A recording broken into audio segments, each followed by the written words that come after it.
Shalom Bapak Ibu, Shalom. Terima kasih untuk kesempatan diberikan kepada saya untuk menyampaikan firman pada hari ini. Hari ini saya diminta untuk berbicara dari Kolose pasal 3 ayat 12 sampai dengan 17. Tadi sudah sekilas dibacakan. Kita akan baca sekali lagi.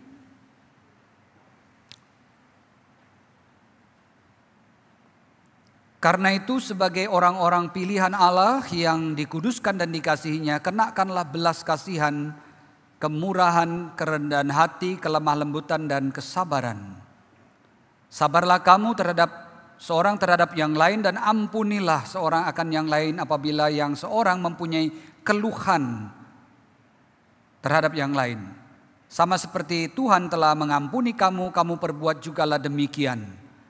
Dan di atas semuanya itu kenakanlah kasih sebagai pengikat yang mempersatukan dan yang menyempurnakan.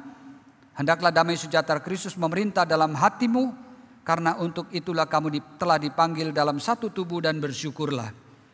Hendaklah perkataan Kristus diam dengan limpahnya di antara kamu, sehingga kamu dengan segala hikmat mengajar dan menegur seorang akan yang lain, dan sambil menyanyikan mazmur dan puji-pujian dan nyanyian rohani, kamu mengucap syukur kepada Allah di dalam hatimu. Dan segala sesuatu yang kamu lakukan dan katakan atau perbuat, lakukanlah semuanya itu dalam nama Tuhan Yesus sambil mengucap syukur oleh Dia kepada Allah Bapa. Amin. Dan hari ini tema yang diberikan adalah kasih Kristus dalam keluarga. Nah, saudaraku, kerajaan Romawi itu hancur bukan oleh karena peperangan, tetapi lebih kepada persoalan keluarga. Jadi para kaisar itu, saudara-saudara, di dalam keluarganya sendiri itu begitu saingan satu dengan yang lain, anak-anak satu dengan yang lain saling bersaing. Sehingga banyak sekali anak-anak yang datang dari keluarga-keluarga mereka yang mungkin istrinya satu dua itu ribut. Ya. Dan saudara-saudaraku, kehancuran itu dimulai dari rumah tangga mereka. Ada anak yang harusnya menjadi pewaris tahta itu harus dibuat cacat, saudara. Dibuat cacat supaya nanti kalau pengen naik tahta karena anaknya cacat, itu udah jadi. Nah, saudara yang kekasih, saya tidak akan mengatakan bahwa saudara memiliki kebiasaan seperti itu. Tetapi saudara perhatikan, sudah seberapa banyak orang Kristen yang mengatakan dia percaya kepada Tuhan, tetapi tidak mempunyai kasih Kristus di dalam hidupnya. Tidak ada kasih. Keluarga sudah terancam bubar, bahkan sudah bubar meskipun masih satu rumah. Ini mengerikan, saudara. Jadi konsep mengenai keluarga Kristen ini makin lama makin bergeser. Sekarang anak-anak bahkan sudah menikah, tidak mau punya anak. Puji Tuhan, saya anaknya 3. Dari 3 ini belum satu pun punya anak. Ada lagi, saudaraku, keluarga yang memang tidak punya komitmen apa-apa. Sehingga meskipun ke gereja, sebetulnya mereka bukan orang Kristen. Oleh karena itu, saudaraku, bagaimana kasih Kristus bisa menguasai keluarga kita? Paulus memberitahukan kepada kita di dalam ayat yang ke-12. Kenakanlah apa? Belas kasihan. Saudara, kata belas kasihan ini secara harafiah itu adalah jeroan. Sebetulnya adalah sesuatu yang ada di bagian dalam perut kita. Artinya untuk mengatakan bahwa belas kasihan itu adalah tempat pusat emosi. Bagian dalam itu adalah dianggap sebagai sesuatu yang menjadi dasar dari segala sesuatu. Sangat emosional. Sesuatu yang dari dalam. Nah, orang Ibrani menganggap itu sebagai tempat perasaan yang sangat lembut. Khususnya kebaikan dan juga kasih yang lembut. Jadi kalau dikatakan belas kasihan, mereka tahu ini sesuatu yang berasal dari dalam. Nah, kalau saudara perhatikan apa yang Yesus lakukan ketika melihat orang banyak itu, maka tergeraklah hatinya oleh belas kasihan. Yesus melihat ada satu kebutuhan yang sangat mendesak, kebutuhan fisik yang butuh sangat mendesak, lalu ia menyembuhkan mereka. Jadi saudara perhatikan, splagnon itu muncul dari dalam, keluar melalui sebuah tindakan. Kalau saudara sering kali mendengar beberapa kata, misalnya simpati. Apa itu simpati? Banyak orang Kristen simpati. Simpati itu merasa sedih melihat orang yang terluka. Jadi demo kemarin itu kan menunjukkan banyak orang yang terluka dan kita mulai simpati dan simpatisannya menjadi banyak, jumlahnya semakin banyak, rusuh. Lalu ada empati, turut merasakan sakitnya orang yang terluka. Maka yang terluka itu semakin membuat emosi makin membara. Tapi apa yang mereka lakukan? Mereka justru melakukan yang sebaliknya. Melukai lawannya. Jadi simpati tidak cukup. Empati tidak memadai. Maka Tuhan mengatakan belas kasihan. Melakukan sesuatu untuk mengobati luka. Jadi kalau saudara mengatakan saya memiliki belas kasihan, tetapi saudara mengatakan kepada pasangan saudara, saya tidak suka kamu melukai saya melukai kamu. Di dalam keluarga seperti ini sebetulnya belas kasihan itu sudah sirna. Jadi kalau kita pengen kasih Kristus di dalam keluarga kita, mari kita belajar belas kasihan ini. Tapi bagaimana? Nanti kita akan lihat. Lalu yang kedua adalah sabarlah kamu seorang terhadap yang lain dan ampunilah seorang akan yang lain apabila seorang itu mempunyai keluhan terhadap yang lain. Jadi sabar berarti bertahan. Jadi bukan sekedar sabar nunggu bus di depan itu gak lewat-lewat. Tapi lebih kepada ada satu tekanan di dalam hidup ini, lalu kita boleh mengatakan sabar. Mulai toleransi. Bertahan menanggung ketidaknyamanan, itu sabar. Meskipun ada penganiayaan, ancaman, ada rasa tidak puas terhadap kita, ada keluhan. Kita sabar dan tidak membalas, itu artinya kita sabar. Dalam konteks keluarga, saudara, itu berarti sabar itu seperti apa? Kita membuat sebuah kelonggaran untuk kesalahan masing-masing. Saya membuat kelonggaran meskipun suami saya atau istri saya itu melakukan satu pelanggaran. Saya membuat kelonggaran terhadap itu. Saya tidak boleh bersikap judgmental. Saya perlu bertanya. Saya perlu bernegosiasi dengan dia. Mengapa kamu melakukan itu? Itu sebuah kesalahan. Jadi saya sabar menanggung itu. Beri dia kelonggaran. Memberi kelonggaran berarti kita menarik diri kita dari satu langkah ke belakang supaya kita melihat lebih objektif.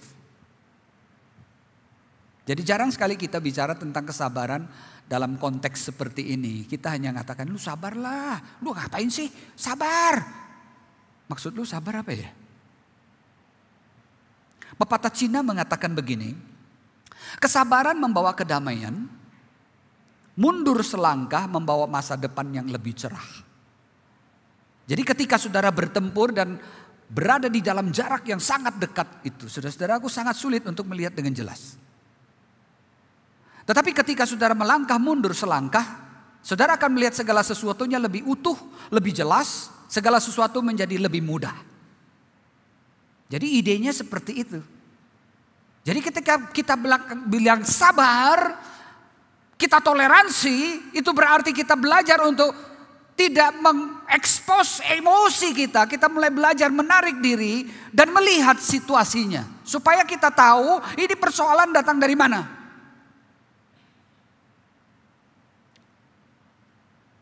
Sabar baru bisa muncul kalau ada keluhan, ada tuduhan. Saudara tidak bisa menunjuk, Pak Elisa sabar ya. Belum tentu. Kalau orang tidak ada yang mengeluh kepada saya, tidak ada yang komplain kepada saya, ya kelihatannya sabar ya Pak ya. Sabar. Tapi kalau ada klien yang komplain, ya, pegawai kita mulai komplain, gaji kagak naik-naik. Mulai kelihatan taringnya. Jadi sebetulnya saudara ini yang duduk di sini sabar apa enggak sih? Halo, GMI sabar nih Pak? Sabar ya. Kelihatan kok wajahnya, sabar. Di gereja saya, aduh, sorry ya,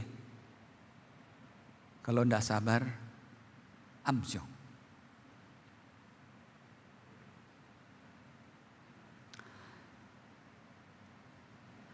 Jadi kita mungkin saja harus menyerap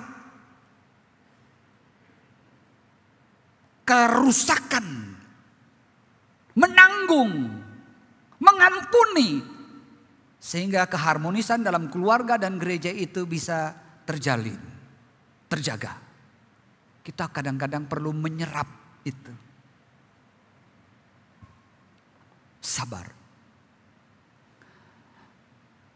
Sisi lain yang perlu kita bicarakan adalah mengenai mengampuni. Ini juga bagian yang susah.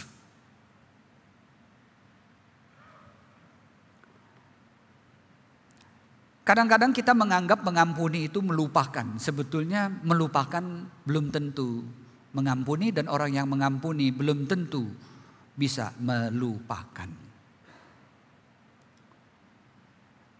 Nah, kalau pengampunan di sini saudaraku, kita mengizinkan orang lain tidak menjadi Allah. Maksudnya apa? Pengampunan itu berkata begini. Kalau saudara memiliki pengampunan, saudara mestinya berkata, aku tahu engkau mengasihi aku. Namun engkau tidak harus mengasihi aku tanpa syarat. Karena tidak ada manusia yang dapat melakukan itu.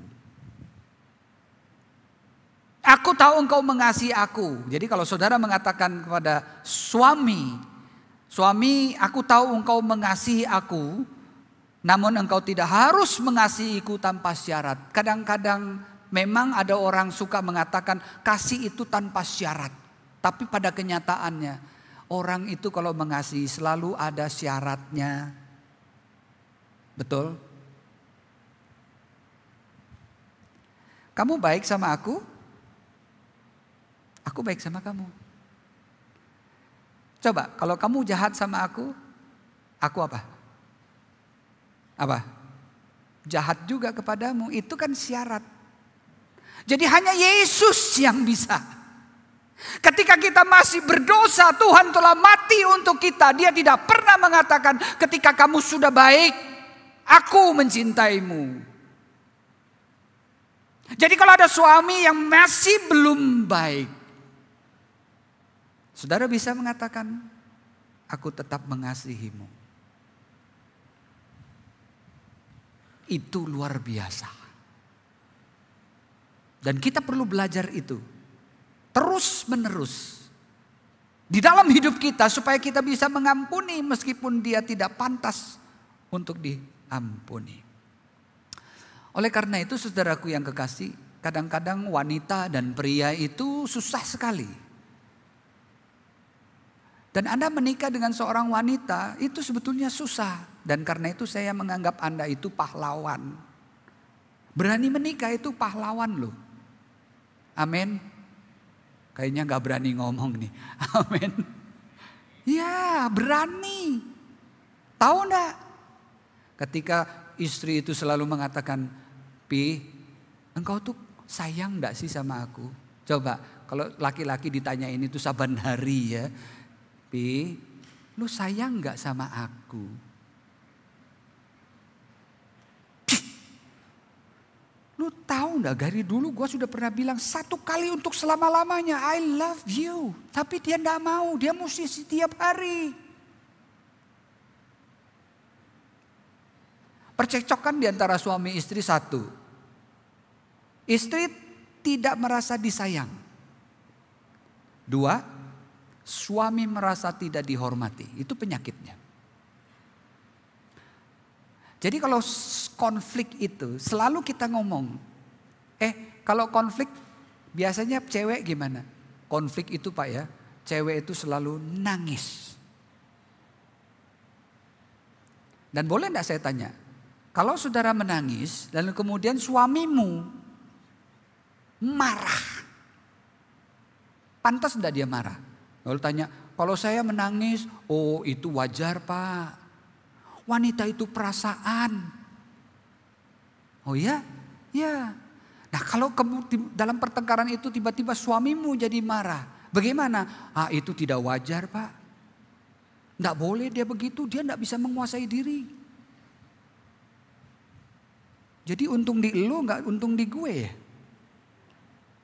Ya.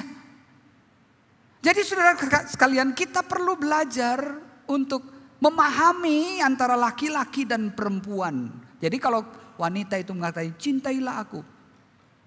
Dan sebelum kita bisa menyadari, saudara-saudaraku kadang-kadang dia sudah menjadi seorang penuntut dan manipulatif. Dan mungkin bisa saja dia sangat kejam. Sangat penting bahwa kita terus saling memaafkan. Tidak hanya sesekali tetapi setiap saat. Jadi ampuni suami. Ampuni istri hanya karena tidak mampu mengasihi tanpa syarat. Kadang-kadang bersyarat. Selalu ada syarat meski tidak diungkapkan. Karena itu saudara yang kekasih,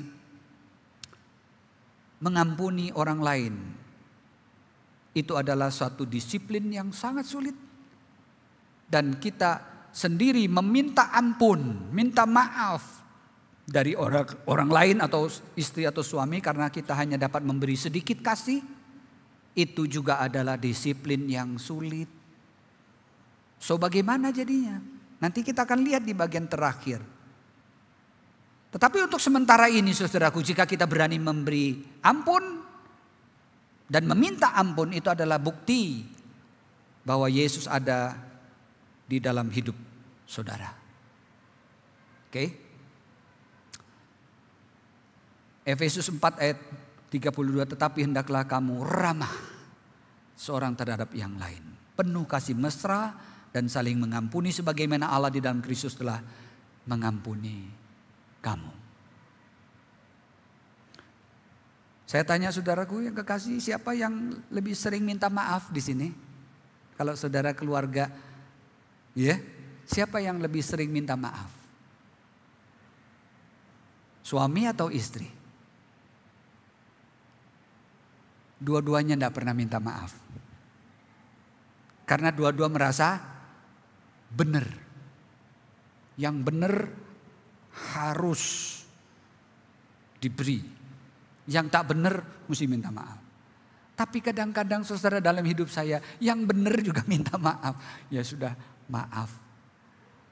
Minimal kehadiranku di depanmu itulah membuat kamu marah. Meskipun aku tidak melakukan apa-apa. Jadi kehadiran saya di depan istri atau istri di hadapan saya membuat saya marah, entah apa sebabnya.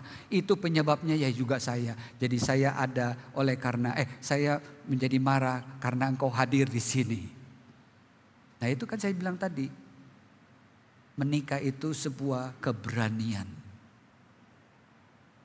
Kalau kita tidak mampu untuk mengampuni, kita tidak akan pernah sembuh. Kalau kita tidak mau mengampuni, tidak pernah membuat orang yang sakit akan menjadi lebih baik. Kalau kita tidak mau mengampuni, tidak pernah memperbaiki hati yang hancur.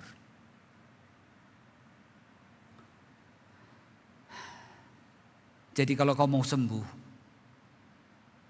mari belajar mengampuni. Gary Thomas mengatakan, saya telah melihat banyak pasangan menikah yang bertahan melalui badai perselingkuhan. Saudara bayangin, badai perselingkuhan begitu menyakitkan.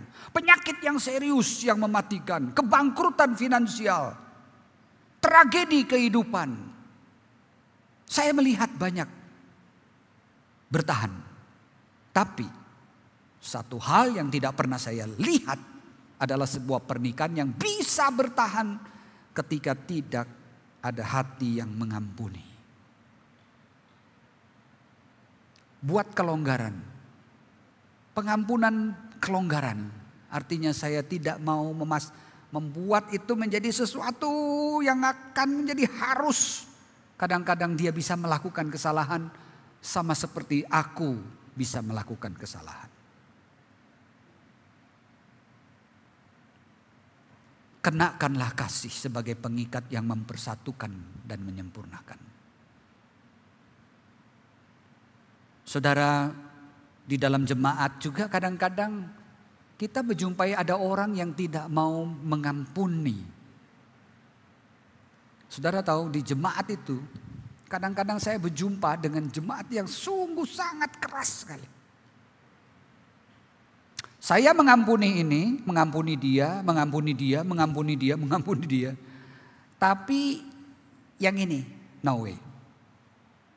Saya tidak akan pernah bisa mengampuni dia. Coba bayangin. Di dalam gereja, 1, 2, 3 orang bisa diampuni. Tapi yang satu itu tidak bisa. Jadi kalau sudah begitu bagaimana? Ya sudah, pindah gereja. Itu paling banyak dilakukan. Pindah gereja. Kalau dia duduk di depan, aku duduk di belakang. Dalam gereja. Kalau dia duduk di belakang, aku pulang. Ayo.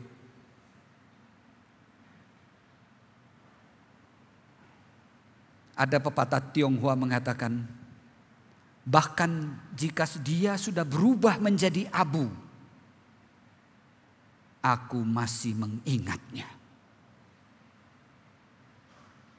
Mengerikan. Jadi kita perlu mengenakan pakaian kita yang baru. Kenakanlah belas kasihan. Itu perkataan berkaitan dengan tanggalkanlah. Jadi ada tanggalkanlah segala yang berbau hawa nafsu, kedegilan, kemarahan dan sebagainya. Kenakanlah. Jadi orang Kristen itu harus belajar untuk terus-menerus mengenakan itu di dalam hidupnya. Dalam kehidupannya dia selalu memakaikan itu di dalam hidupnya. Dalam percakapannya dia memakaikan itu. Karena itu inilah jawaban untuk kita pada hari ini. Ada 2 hal agar kita mampu untuk mengasihi dan sabar dan mengampuni saudaraku. Yang pertama di ayat yang ke-15. Hendaklah damai sejahtera Kristus memerintah hatimu. Jadi memerintah itu adalah menjadikan Tuhan itu sebagai penengah. Menjadi satu sosok yang mengawan yang mewajib wasit di antara kita. Dan kata wasit di sini juga hadir untuk terus menerus, bukan cuma satu kali hadir, tetapi terus menerus ada di dalam diri seseorang. Kalau diulangi ayat ini bisa berbicara begini. Biarlah damai sejahtera Kristus senantiasa. Berarti apa? Terus menerus. Memutuskan sebagai wasit. Sebagai penengah dalam hatimu. Nah, saudara tahu wasit kerjanya apa? Wasit itu kerjanya untuk memanggil masuk, keluar, kasih kartu merah kalau di sepak bola, kasih kartu kuning, didiskualifikasi, tetapi saudara mesti tetap bertanding. Jadi dia ada di situ untuk mengatur rule-nya. Jadi kalau kita katakan biarlah Allah memerintah hati kita, berarti kita menjadikan seluruh hidup kita di bawah kendali daripada Tuhan. Jadi kalau kita selisih paham, bertengkar, biarlah damai sejahtera Kristus menjadi wasit. Jika ada iri hati, ada hawa nafsu berkembang di dalam hidup, biarlah damai sejahtera Kristus itu menjadi wasit. Dia yang menentukan ini cocok atau tidak. Jika ada sesuatu yang lain yang tidak beres, perselingkuhan dan sebagainya, tanyakan kepada Tuhan. Dia yang menjadi wasit. Ini tetap dipertahankan atau tidak? Biarlah damai sejahtera Kristus itu memerintah hatimu. Saudara,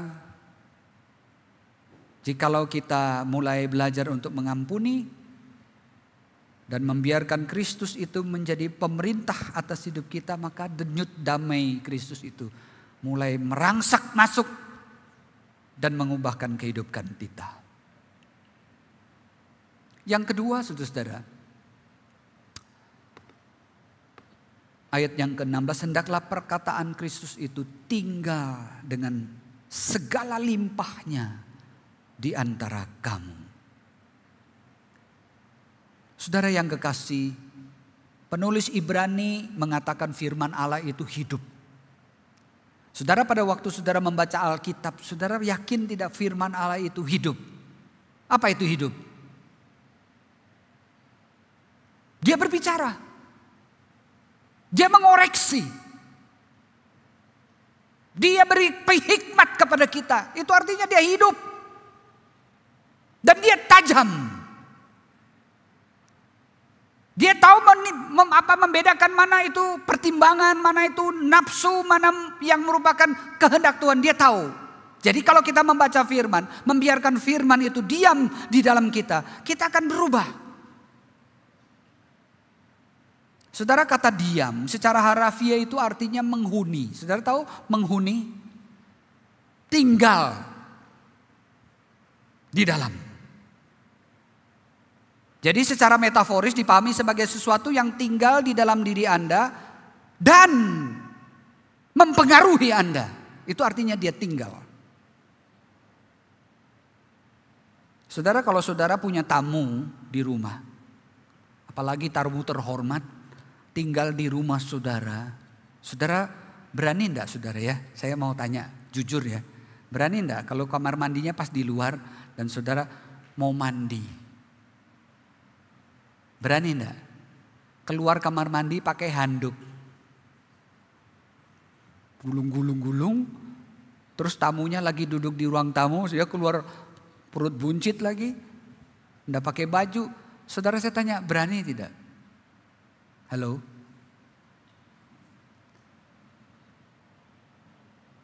Kalau lagi bertengkar sama suami dan istri dan tamu ada di situ, saya mau tanya, berani enggak teriak-teriak?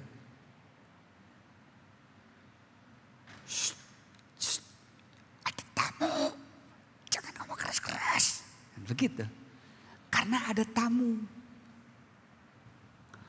Berani enggak saudara makan seperti kebiasaan saudara makan pada waktu tidak ada tamu?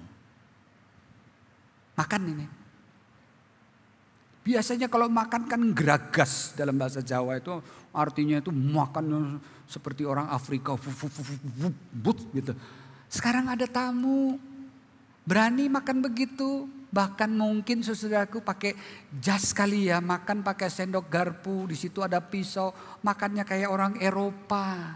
Dipotong sedikit-sedikit, masukin ke mulut dengan kepala agak tegak sedikit. Itu kalau ada tamu. Kalau enggak ada tamu. Jadi kalau firman itu tinggal, diam bersama dengan kita,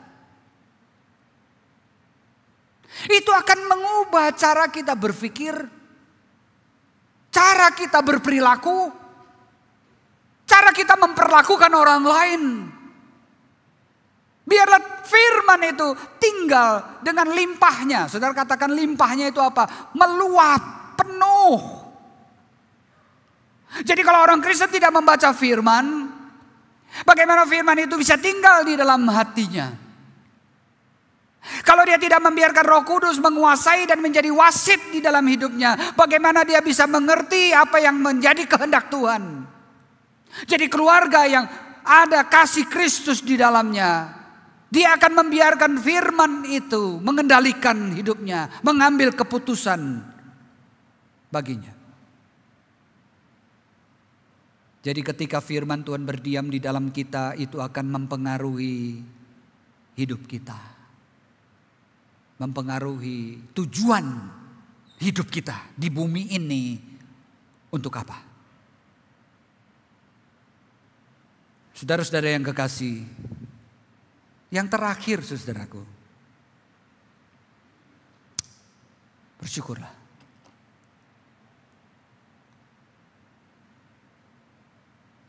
Bersyukur itu bukan hal yang mudah saudaraku. Kalau saudara-saudaraku yang kekasih mengucap syukur, itu lahir dari hati yang dalam. 3 kali Paulus mulai dari ayat 15 sampai 17 dia mengatakan bersyukurlah. 3 kali. Setiap kali kalau firman Tuhan diucapkan sampai 3 kali, berarti itu apa saudara? Itu artinya sangat-sangat penting. Kalau saudara orang tuamu mengatakan kepadamu, anak, matikan handphone sekarang. 1. Ini bapak-bapak yang sudah pakai hitungan paling 3 ya. 1, matikan. 2, matikan. Terus yang ketiga apa? Yang ketiga apa? Ambil handphonenya. 3, gak mau ambil handphonenya. Gak bisa lagi. Jadi ketika firman Tuhan mengatakan 3 kali mengucap syukurlah, itu berarti dia mengajarkan kepada kita betapa mendesaknya ini.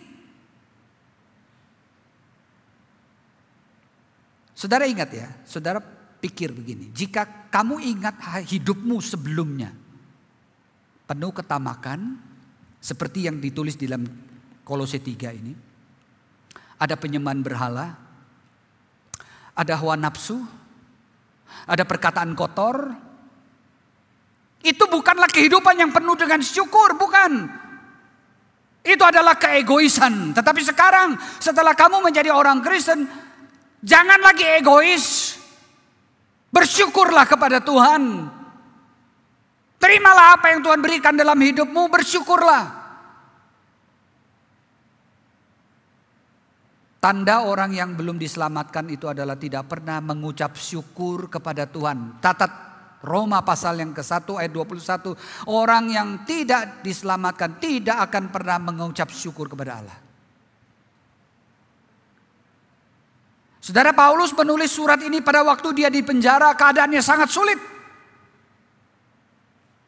Tetapi dia bisa mendesak jemaat untuk bersyukur padahal dia di penjara.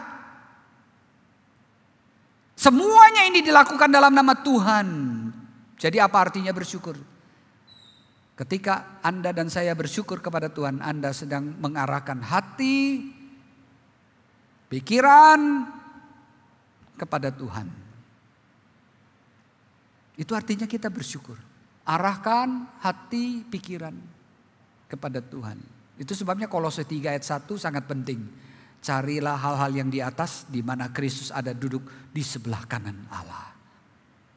Mencari hal-hal yang di atas itu artinya kita menyerahkan hidup kita di bawah ketuhanan daripada Kristus. Dia duduk di sebelah kanan Allah, itu adalah tempat otoritas, tempat memerintah. Itulah artinya bagi kita untuk hidup hari ini. Jadi kita mengucap syukur untuk hari ini. Bukan nanti setelah Yesus datang kembali. Mengucap syukur. Kadang-kadang di rumah kita menyanyi, mungkin di dalam hati dengan nyanyian rohani, mazmur dan sebagainya. Tapi di gereja kita perlu menyanyi, mengungkapkan rasa syukur dengan pujian.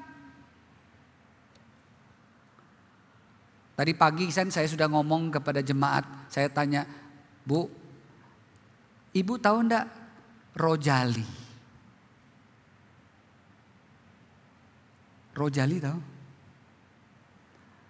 Karena krisis ekonomi sekarang banyak rojali, rombongan jarang beli. Karena dompet mungkin sudah tipis jadi tidak bisa beli. Jadi kalau ke mall itu cuma lewat-lewat, ada paling minum satu es teh manis, udah cukup pulang.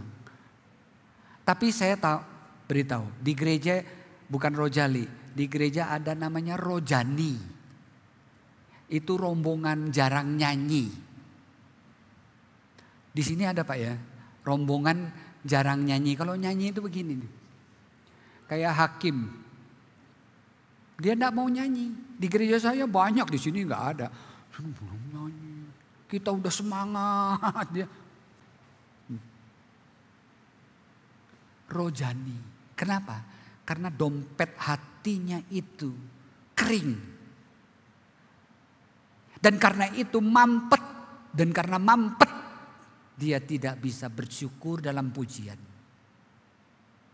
Hari ini saudaraku, jikalau kita mau supaya kasih Kristus itu ada di dalam rumah tangga kita, belajarlah untuk menjadi orang yang sabar. Belajar untuk mengampuni. Belajar untuk bersyukur kepada Tuhan. Karena itulah yang dikehendaki Tuhan dalam Kristus. Semoga Tuhan memberkati kita. Mari kita berdoa. Bapa di surga, kami menyadari keluarga kami tidak sempurna. Tapi kami mau menyerahkan hidup kami di bawah kendali otoritas Tuhan. Di bawah firman-Mu. Dengan ucapan syukur. Kami tahu kami susah untuk mengampuni.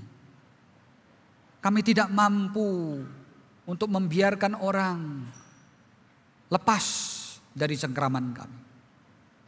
Ampuni kami Tuhan jikalau kami seringkali menuntut orang lain seperti kami. Bahkan menuntut suami atau istri seperti orang lain. Ampuni kami Tuhan, karena itu kami menyerahkan setiap kami yang mendengar firman pada siang ini. Kami diperbaharui. Terima kasih. Demi nama Tuhan Yesus kami berdoa. Amin.